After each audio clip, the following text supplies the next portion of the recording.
অনেক অনেক দিন আগের কথা, যখন পৃথিবীটা ছিল অন্যরকম। জীবনযাপন ছিল সরল, অথচ প্রতিটি দিন ছিল এক নতুন যুদ্ধ। সেই যুগে মানুষ আর প্রকৃতি ছিল এক সূত্রে গাঁথা। দুবেলা দুমুঠো খাবার জুটত নিজের শ্রমে, নিজের খামে, নিজের হাড় ভাঙা পরিশ্রমে। নগর থেকে বহু বহু দূরে এক জনমানবহীন প্রান্তরে একটি জরাজীর্ণ কুঁড়ে ঘর দাঁড়িয়েছিল। সেখানে থাকতেন এক বৃদ্ধ মানুষ, তার নাম রহিম। বছরের পর বছর পার করে তার শরীর ভেঙে পড়েছিল। মেরুদণ্ড বেঁকে গেছে সময়ের চাপে, হাতে কাঁপুনি লেগেই থাকত। দৃষ্টি ঝাপসা হয়ে আসছিল ধীরে ধীরে। তার মুখের প্রতিটি ভাঁজ যেন কোনো এক নীরব সংগ্রামের সাক্ষ্য বহন করছিল। রহিমের কোনো সন্তান ছিল না, কোনো আপনজনও ছিল না পাশে।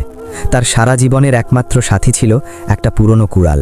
সেই কুড়াল দিয়েই তিনি রোজগার করতেন, আর তার বুকের গভীরে ছিল সৃষ্টিকর্তার প্রতি এক অনড় ভরসা। তিনি পবিত্র কোরআনের সেই বাণীতে দৃঢ় প্রত্যয় রাখতেন, যেখানে ঘোষণা করা হয়েছে, যে ব্যক্তি আল্লাহকে ভয় করে চলে, আল্লাহ তার জন্য বের হওয়ার পথ তৈরি করে দেন এবং এমন জায়গা থেকে জীবিকা পাঠান যা সে স্বপ্নেও ভাবতে পারে না। এই কথাগুলো ছিল তার প্রতিটি কঠিন মুহূর্তে সান্ত্বনার ঠিকানা। প্রতিদিন ভোরবেলা নামাজ সেরে রহিম সেই কুড়ালটা কাঁধে তুলে নিতেন। তারপর চলে যেতেন গহীন বনের ভেতরে। শুকনো গাছের ডাল কাটতেন, লাকড়ি বানাতেন। সেই ভারী বোঝা পিঠে চাপিয়ে হেঁটে হেঁটে শহরের হাটে নিয়ে যেতেন বিক্রির জন্য। দিনের পর দিন একইভাবে কেটে যেত, একঘেয়ে অথচ অদ্ভুত এক প্রশান্তিতে ভরা।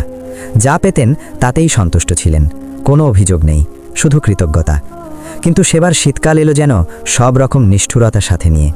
রাতগুলো লম্বা হতে লাগলো, বাতাস হয়ে উঠল বরফ শীতল। কুঁড়ে ঘরের দেয়ালের ফাটল দিয়ে ঠান্ডা হাওয়া ঢুকে হাড় পর্যন্ত জমিয়ে দিত। একটি রাতে রহিম টের পেলেন তার দেহ আর পারছে না। বয়সের ভার আর শীতের আক্রমণ মিলে তার সমস্ত শক্তি যেন চুষে নিচ্ছিল। পিঠে বোঝা তোলার সামর্থ্য আর অবশিষ্ট নেই। তার ভেতরে এক ভয়ঙ্কর প্রশ্ন ঘুরপাক খেতে লাগলো, এরপর কিভাবে চলবে, কোথা থেকে আসবে খাবার?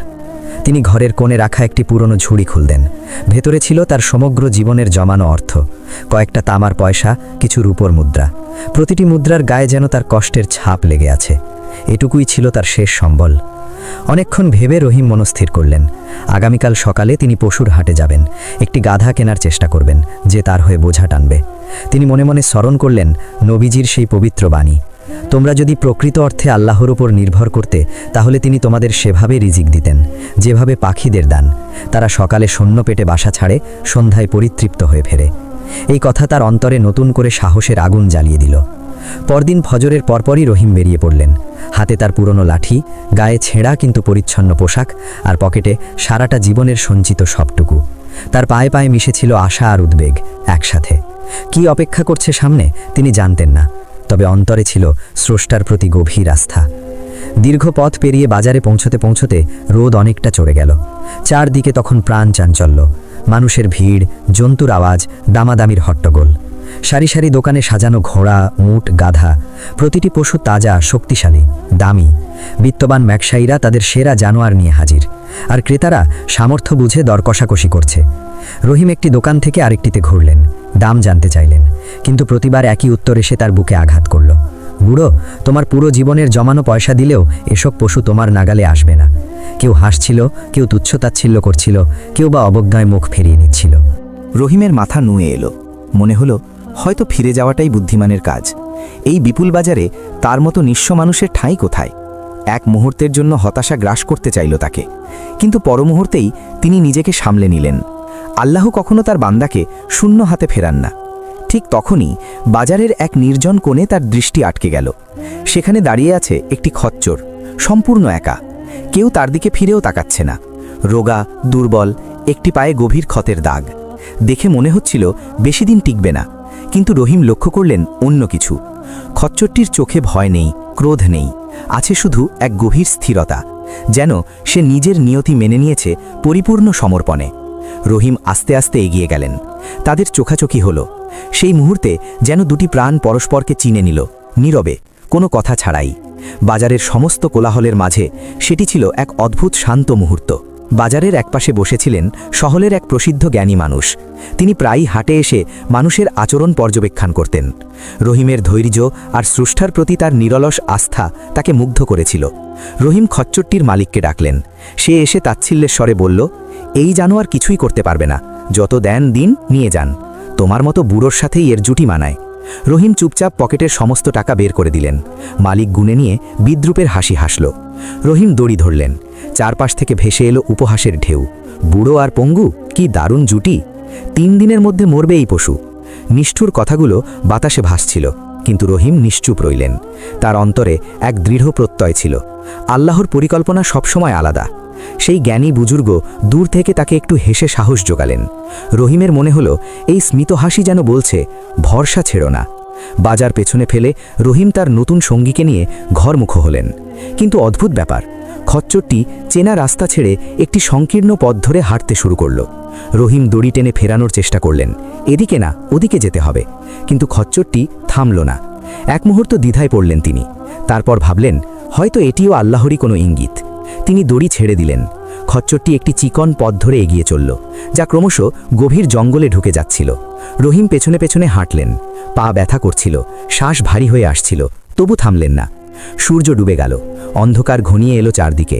জঙ্গলের নীরবতা আরও গাঢ় হল, শুধু দুজনের পায়ের আওয়াজ আর ঝিঝি পোকার ডাক। খচ্চরটি কিন্তু থামল না, যেন অন্ধকার তার কাছে কোনো বাধাই নয়। রহিমের ভেতরে তখন এক অব্যাখ্যেয় প্রশান্তি ছড়িয়ে পড়ছিল। তিনি অনুভব করছিলেন তিনি একা নন। গভীর রাতের শেষ প্রহরে তারা পৌঁছলেন এক পাহাড়ের গোড়ায়। বিশাল একটি পাথরের সামনে খচ্চরটি থেমে গেল। তারপর পা দিয়ে ঝোপঝাড় সরিয়ে মাটি আঁচড়াতে লাগল। রহিম অবাক হয়ে দেখলেন পাথরের আড়ালে একটি সরু ফাটল। কি আছে ওপারে? তিনি ধীরে সেই সংকীর্ণ পথের ভেতর দিয়ে এগিয়ে গেলেন। তার বুকে তখন কৌতূহল, ভয় আর এক অজানা প্রত্যাশা একসাথে ঢেউ তুলছিল। সেই সরু পথ পেরিয়ে তিনি যেন আরেক পৃথিবীতে পা রাখলেন। সামনে ছড়িয়ে আছে এক বিশাল উপত্যকা। জ্যোৎস্নায় ভেজা মাটি ঝিকমিক করছে হাজারো হীরকখণ্ডের মতো। আর সেই মাটিতে ছড়িয়ে আছে সোনা, ছোট বড় নানা আকৃতির সোনার টুকরো, যেন কোনো অদৃশ্য হাত প্রকৃতির বুকে সযত্নে সাজিয়ে রেখেছে। রহিমের পা কেঁপে উঠল। তার মস্তিষ্ক এই দৃশ্য গ্রহণ করতে পারছিল না। চাঁদের আলোয় প্রতিটি সোনার টুকরো জলজল করছিল। পুরো উপত্যকা আলোকিত। তিনি হাঁটু গেড়ে বসে পড়লেন। চোখ থেকে নিজের অজান্তেই গড়িয়ে পড়ল কৃতজ্ঞতার অশ্রু। মুখ থেকে বেরিয়ে এলো, সুবহান আল্লাহ, ইয়া আল্লাহ। তিনি স্পষ্ট বুঝতে পারলেন এই খচ্চরটি কোনো সাধারণ প্রাণী নয়, এটি আল্লাহর পাঠানো এক অসাধারণ অনুগ্রহ। তার বছরের পর বছরের ধৈর্য, তার অটল বিশ্বাসের প্রতিদান। কিন্তু রহিম লোভী মানুষ ছিলেন না। এত সোনা চোখের সামনে থাকা সত্ত্বেও তার মনে লোভের ছায়াটুকুও পড়ল না। তিনি জানতেন, নবীজি শিখিয়েছেন প্রকৃত সম্পদশালী সে নয় যার অঢেল ধনসম্পত্তি আছে, বরং সে যার হৃদয় সমৃদ্ধ। তিনি ঠিক ততটুকুই তুললেন যতটুকু তার দরকার, যতটুকু তার খচ্চরটি সহজে বইতে পারবে। বাকিটা রেখে দিলেন সেখানেই। সোনার বোঝা বেঁধে তিনি সেই রহস্যময় পথ ধরে ফিরে এলেন। ভোরের প্রথম আলো তখন সবে দিগান্তে ফুটছে। পাখিরা গান ধরেছে, যেন তারাও তার এই নতুন যাত্রাকে অভিনন্দন জানাচ্ছে। পরদিন তিনি শহরের হাটে গেলেন, এবার সোনা বিক্রি করতে। যারা আগের দিন তাকে অপমান করেছিল তাদের চোখ বিস্ফারিত। এত অর্থ কোথায় পেল এই বৃদ্ধ? রহিম শুধু মৃদু হেসে উত্তর দিলেন, আল্লাহর মেহেরবানি। আর কেউ প্রশ্ন করার সাহস পেল না। এরপর রহিমের জীবনধারা সম্পূর্ণ পাল্টে গেল।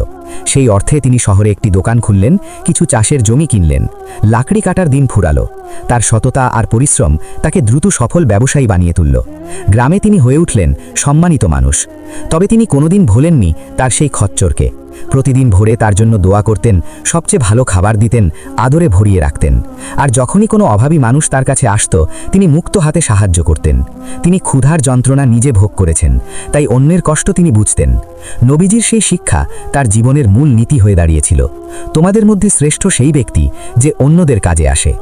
মাস গড়ালো, বছর পেরিয়ে গেল।